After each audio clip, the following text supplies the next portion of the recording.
আসসালামু আলাইকুম, স্বাগতম যমুনা আপডেটস সংবাদে। আমি মোহাম্মদ জাকারিয়া আজকের সব আন্তর্জাতিক খবর নিয়ে হাজির হয়েছি। শুরুতেই জানিয়ে দিব সংবাদ শিরোনাম, তারপর বিস্তারিত।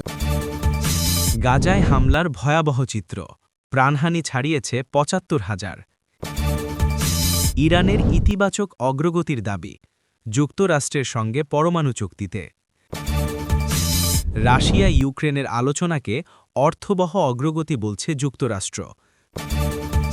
ট্রাম্পের চাপে ইউক্রেন, ট্রাম্পের বোর্ড অফ পিসে যোগ দিচ্ছে না ভ্যাটিকান। প্রথম রমজানের তারাবিতে আল আকসায় মুসল্লিদের ভিড়। আসসালামু আলাইকুম, স্বাগতম জানাচ্ছি যমুনা আপডেটস সংবাদে। আমি মোহাম্মদ জাকারিয়া। এতক্ষণ শুনছিলেন সংবাদ শিরোনাম, এবার বিস্তারিত। গাজায় চলমান সংঘাত ও হামলার এক ভয়াবহ চিত্র ফুটে উঠেছে, যা বিশ্ব বিবেককে নাড়িয়ে দিয়েছে। সাম্প্রতিক পরিসংখ্যান অনুযায়ী গাজায় দীর্ঘস্থায়ী এই সংঘাতে প্রাণহানির সংখ্যা এখন ৭৫,০০০ ছাড়িয়ে গেছে বলে বিভিন্ন আন্তর্জাতিক সংবাদ মাধ্যম ও মানবাধিকার সংস্থাগুলো দাবি করছে, যা শুধুমাত্র একটি সংখ্যা নয়, বরং হাজার হাজার পরিবারের স্বপ্ন ও ভবিষ্যৎ ধূলিসাৎ হয়ে যাওয়ার এক করুণ উপাখ্যান। আপনারা যারা নিয়মিত আন্তর্জাতিক খবরাখবর রাখেন তারা নিশ্চয়ই জানেন যে গত কয়েক মাস ধরে গাজায় যে মানবিক বিপর্যয় চলছে তা আধুনিক ইতিহাসের অন্যতম ভয়াবহ ঘটনা হিসেবে চিহ্নিত হচ্ছে, যেখানে প্রতিনিয়ত হাসপাতাল, স্কুল এবং আশ্রয়কেন্দ্রগুলো হামলার শিকার হচ্ছে এবং সাধারণ মানুষ, বিশেষ করে নারী ও শিশুদের প্রাণহানি ঘটছে জ্যামিতিক হারে। স্থানীয় স্বাস্থ্য মন্ত্রণালয় এবং আন্তর্জাতিক পর্যবেক্ষক দলগুলো জানাচ্ছে যে এই ৭৫,০০০ মানুষের মধ্যে একটি বিশাল অংশই বেসামরিক নাগরিক, যাদের এই যুদ্ধের সাথে প্রত্যক্ষ কোনো যোগাযোগ ছিল না, অথচ তারা আজ ধ্বংসস্তূপের নিচে চাপা পড়া এক দীর্ঘশ্বাসে পরিণত হয়েছে। একদিকে যেমন আকাশপথে বিরামহীন হামলা চলছে, অন্যদিকে তেমনি স্থলপথেও সংঘাতের তীব্রতা কমছে না, যার ফলে উদ্ধার কাজে নিয়োজিত কর্মীরাও ঠিকমতো তাদের দায়িত্ব পালন করতে পারছেন না এবং অনেক ক্ষেত্রে ধ্বংসস্তূপের নিচে আটকা পড়া মানুষদের জীবিত উদ্ধার করা সম্ভব হচ্ছে না।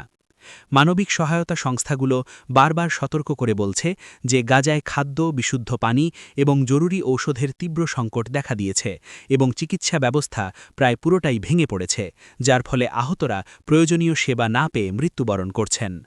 আন্তর্জাতিক সম্প্রদায়ে জাতিসংঘ এবং বিভিন্ন মানবাধিকার সংগঠন বারবার যুদ্ধবিরতির আহ্বান জানালেও এবং কূটনৈতিক তৎপরতা অব্যাহত থাকলেও মাঠ পর্যায়ে তার খুব একটা প্রতিফলন দেখা যাচ্ছে না, বরং সংঘাতের মাত্রা দিন দিন বেড়েই চলেছে, যা পুরো অঞ্চলের স্থিতিশীলতাকে হুমকির মুখে ফেলে দিয়েছে। ইরান ও যুক্তরাষ্ট্রের পরমাণু চুক্তির আলোচনায়, যেখানে ইরান দাবি করছে যে যুক্তরাষ্ট্রের সঙ্গে তাদের পরমাণু চুক্তির বিষয়ে ইতিবাচক অগ্রগতি হয়েছে, এই খবরটি আন্তর্জাতিক কূটনীতিতে নতুন করে আশার আলো জাগাচ্ছে, কারণ দীর্ঘদিন ধরে ইরান এবং পশ্চিমা বিশ্বের মধ্যে যে অচলাবস্থা এবং অবিশ্বাস কাজ করছিল তা হয়তো এবার কিছুটা প্রশমিত হতে পারে। ইরানের পররাষ্ট্র মন্ত্রণালয় এবং কূটনৈতিক সূত্রগুলো থেকে জানা গেছে যে সাম্প্রতিক সময়ে ওমানের মধ্যস্থতায় বা পরোক্ষ আলোচনার মাধ্যমে উভয় পক্ষই কিছু গুরুত্বপূর্ণ বিষয়ে একমত হওয়ার কাছাকাছি পৌঁছেছে, যা ভবিষ্যতে একটি স্থায়ী চুক্তির পথ প্রশস্ত করতে পারে। আপনারা জানেন যে ২০১৫ সালে স্বাক্ষরিত joint comprehensive plan of action বা জিসিপিওএ থেকে যুক্তরাষ্ট্র একতরফাভাবে বেরিয়ে যাওয়ার পর থেকে ইরানের ওপর কঠোর অর্থনৈতিক নিষেধাজ্ঞা আরোপ করা হয়েছিল, যার ফলে দেশটির অর্থনীতিতে বড় ধরনের ধাক্কা লাগে এবং এর জবাবে ইরানও তাদের ইউরেনিয়াম সমৃদ্ধকরণ কর্মসূচি জোরদার করে। এখন ইরান যে ইতিবাচক অগ্রগতির কথা বলছে তা মূলত নিষেধাজ্ঞা প্রত্যাহার এবং পরমাণু কর্মসূচির ওপর নজরদারির বিষয়ে একটি সমঝোতার ইঙ্গিত দিচ্ছে। বিশ্লেষকরা মনে করছেন, বর্তমান ভূরাজনৈতিক প্রেক্ষাপটে, বিশেষ করে মধ্যপ্রাচ্যে চলমান উত্তেজনার মধ্যে যুক্তরাষ্ট্র এবং ইরান উভয়ই চাইছে না নতুন করে কোনো বড় সংঘাতে জড়াতে, তাই তারা কূটনৈতিক সমাধানের পথেই হাঁটতে চাইছে। ইরানের এই দাবির পেছনে যুক্তি হল তারা তাদের জব্দ করা সম্পদ ফেরত পাওয়া এবং তেল রপ্তানির ওপর থেকে নিষেধাজ্ঞা তুলে নেওয়ার বিষয়ে যুক্তরাষ্ট্রের কাছ থেকে কিছু নমনীয় সংকেত পেয়েছে, যা তাদের অর্থনীতির জন্য অত্যন্ত জরুরি। অন্যদিকে যুক্তরাষ্ট্র চাইছে ইরান যেন তাদের পারমাণবিক অস্ত্র তৈরির সক্ষমতা থেকে দূরে থাকে এবং এই অঞ্চলে তাদের প্রক্সি বাহিনীগুলোর তৎপরতা কমিয়ে আনে। যদিও যুক্তরাষ্ট্রের পক্ষ থেকে এখনও আনুষ্ঠানিকভাবে কোনো চূড়ান্ত চুক্তির ঘোষণা আসেনি, তবে স্টেট ডিপার্টমেন্টের মুখপাত্ররা বিভিন্ন সময়ে ইঙ্গিত দিয়েছেন যে তারা কূটনীতির পথ খোলা রেখেছেন এবং ইরানের সাথে একটি ভারসাম্যপূর্ণ সমাধানে পৌঁছাতে আগ্রহী। ইরানের এই পরিস্থিতির সমান্তরালে ইউরোপের দিকে তাকালে আমরা দেখি রাশিয়া ইউক্রেন যুদ্ধের প্রেক্ষাপটে এক নাটকীয় পরিবর্তন, যেখানে যুক্তরাষ্ট্র দাবি করছে যে রাশিয়া ও ইউক্রেনের মধ্যকার আলোচনায় অর্থবহ অগ্রগতি হয়েছে, তবে এর পেছনে কাজ করছে ডোনাল্ড ট্রাম্পের বিশাল চাপ। আপনারা নিশ্চয়ই লক্ষ্য করেছেন যে ডোনাল্ড ট্রাম্প আবারও যুক্তরাষ্ট্রের রাজনীতিতে এবং বিশ্বমঞ্চে নিজের প্রভাব বিস্তার করতে শুরু করেছেন এবং তিনি বারবার প্রতিশ্রুতি দিয়েছিলেন যে তিনি ক্ষমতায় থাকলে বা প্রভাব খাটাতে পারলে ২৪ ঘণ্টার মধ্যে এই যুদ্ধ বন্ধ করবেন।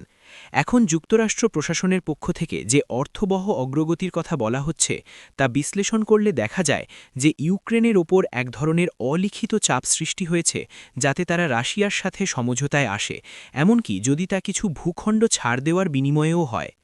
ইউক্রেন এতদিন ধরে তাদের অবস্থানে অনড় ছিল যে রাশিয়ার দখল করা সমস্ত ভূমি পুনরুদ্ধার না করা পর্যন্ত তারা কোনো আলোচনায় বসবে না, কিন্তু ট্রাম্পের নীতি এবং রিপাবলিকান পার্টির পক্ষ থেকে সামরিক সহায়তা কমানোর যে হুমকি বা আভাস পাওয়া যাচ্ছে তা জেলেনস্কি সরকারকে নতুন করে ভাবতে বাধ্য করছে।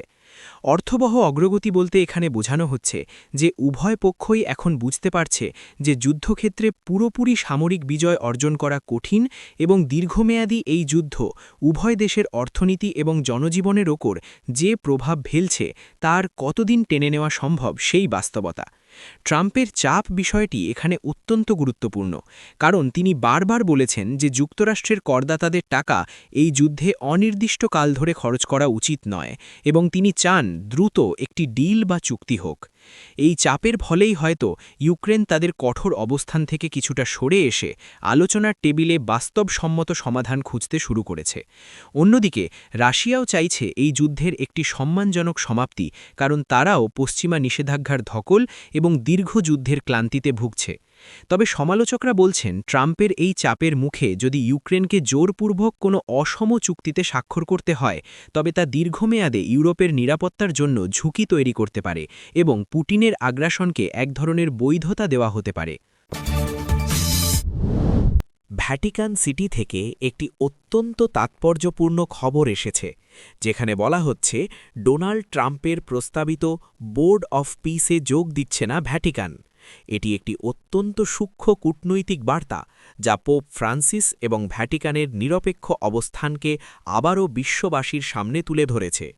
ডোনাল্ড ট্রাম্প তার শান্তি পরিকল্পনার অংশ হিসেবে বিশ্বের বিভিন্ন প্রভাবশালী ধর্মীয় ও রাজনৈতিক নেতাদের নিয়ে একটি বোর্ড অফ পিস বা শান্তি পরিষদ গঠনের উদ্যোগ নিয়েছিলেন, যার উদ্দেশ্য ছিল বিশ্বব্যাপী সংঘাত নিরসনে কাজ করা। কিন্তু ভ্যাটিকান, যারা ঐতিহাসিকভাবে সব সময় রাজনৈতিক জোট বা নির্দিষ্ট কোনো দেশের এজেন্ডার বাইরে থেকে কাজ করতে পছন্দ করে, তারা এই প্রস্তাবে সাড়া দেয়নি। ভ্যাটিকানের এই সিদ্ধান্তের পেছনে প্রধান কারণ হল তারা মনে করে পোপের অবস্থান হতে হবে সবার ঊর্ধ্বে এবং কোনো নির্দিষ্ট রাজনৈতিক ব্যক্তিত্বের নেতৃত্বে গঠিত কোনো বোর্ডে যোগ দিলে ভ্যাটিকানের নিরপেক্ষতা প্রশ্নবিদ্ধ হতে পারে। পোপ ফ্রান্সিস সব সময়ই ইউক্রেন, গাজা এবং বিশ্বের অন্যান্য সংঘাতপূর্ণ অঞ্চলে শান্তির আহ্বান জানিয়ে আসছেন, কিন্তু তিনি সেটা করেন তার নিজস্ব নৈতিক অবস্থান এবং ভ্যাটিকানের নিজস্ব কূটনৈতিক চ্যানেলের মাধ্যমে। ট্রাম্পের এই বোর্ডে যোগ না দেওয়ার অর্থ এই নয় যে ভ্যাটিকান শান্তি চায় না, বরং এর অর্থ হল তারা শান্তির জন্য কাজ করতে চায় রাজনীতির ঊর্ধ্বে থেকে, যাতে তাদের মধ্যস্থতাকে বিশ্বের সব পক্ষ সমান শ্রদ্ধার চোখে দেখে। বিশ্লেষকরা মনে করছেন ভ্যাটিকান বুঝতে পেরেছে যে ট্রাম্পের এই উদ্যোগের পেছনে রাজনৈতিক উদ্দেশ্য থাকতে পারে বা এটি ভবিষ্যতে যুক্তরাষ্ট্রের পররাষ্ট্রনীতির হাতিয়ার হিসেবে ব্যবহৃত হতে পারে, তাই তারা সতর্কতার সাথে এই প্রস্তাবটি এড়িয়ে গেছে। ভ্যাটিকানের এই সিদ্ধান্ত আন্তর্জাতিক কূটনীতিতে তাদের স্বাধীন সত্তাকে আরও শক্তিশালী করেছে এবং প্রমাণ করেছে যে তারা কোনো পরাশক্তির ছায়াতলে না থেকে নিজেদের নীতিতেই অটল থাকতে চায়। মুসলিম বিশ্বের এক পবিত্র এবং ভাবগাম্ভীর্যপূর্ণ দৃশ্যের দিকে, যেখানে প্রথম রমজানের তারাবিতে আল আকসা মসজিদে মুসল্লিদের উপচে পড়া ভিড় লক্ষ্য করা গেছে। জেরুজালেমের আল আকসা মসজিদ, যা ইসলামের তৃতীয় পবিত্রতম স্থান, সেখানে প্রতি বছর রমজান মাসে লাখ লাখ মুসল্লি সমবেত হন। কিন্তু এবারের প্রেক্ষাপট ছিল কিছুটা ভিন্ন এবং চ্যালেঞ্জিং। আশেপাশে চলমান উত্তেজনা এবং কড়া নিরাপত্তা ব্যবস্থা থাকা সত্ত্বেও ফিলিস্তিনি এবং বিশ্বের বিভিন্ন প্রান্ত থেকে আসা মুসল্লিরা তাদের ধর্মীয় আবেগ ও ভালোবাসার টানে প্রথম তারাবির নামাজ আদায় করতে আল আকসা প্রাঙ্গণে ছুটে এসেছেন। প্রত্যক্ষদর্শীরা জানিয়েছেন, মাগরিবের পর থেকেই আল আকসার প্রতিটি গেটে মানুষের ঢল নামে এবং এশার আজানের আগেই মসজিদের ভেতরের অংশ এবং বাইরের চত্বর কানায় কানায় পূর্ণ হয়ে যায়। হাজার হাজার মানুষের কণ্ঠে যখন একসাথে আল কোরআনের আয়াত ধ্বনিত হচ্ছিল, তখন এক আধ্যাত্মিক এবং প্রশান্তিময় পরিবেশের সৃষ্টি হয়, যা উপস্থিত সবার হৃদয়ে এক অভূতপূর্ব অনুভূতির জন্ম দেয়। এই ভিড় শুধুমাত্র নামাজের জন্য নয়, এটি ছিল এক ধরনের প্রতিরোধের প্রতীক এবং নিজেদের অস্তিত্ব ও বিশ্বাসের জানান দেওয়া। ইসরায়েলি নিরাপত্তা বাহিনী বা পুলিশের কড়াকড়ি এবং বিভিন্ন বিধিনিষেধ থাকা সত্ত্বেও আবাল বৃদ্ধ বনিতা, এমনকি মহিলারাও এই পবিত্র রজনীতে আল্লাহর সন্তুষ্টি লাভের আশায় আল আকসায় উপস্থিত হয়েছেন। রমজানের চাঁদ দেখা যাওয়ার সাথে সাথেই পুরো আল আকসা এলাকা এবং আশেপাশের অলিগলি রঙিন বাতি ও ফানুসে সাজানো হয়েছে, যা এক উৎসবমুখর পরিবেশ তৈরি করেছে।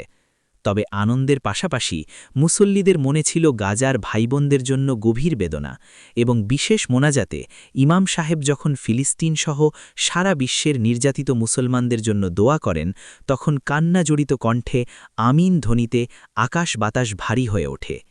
এই দৃশ্যটি সোশ্যাল মিডিয়াতে ছড়িয়ে পড়ার পর বিশ্বব্যাপী মানুষ আবেগাপ্লুত হয়ে পড়েছেন এবং আল আকসার ক্ষতি তাদের ভালোবাসা প্রকাশ করছেন।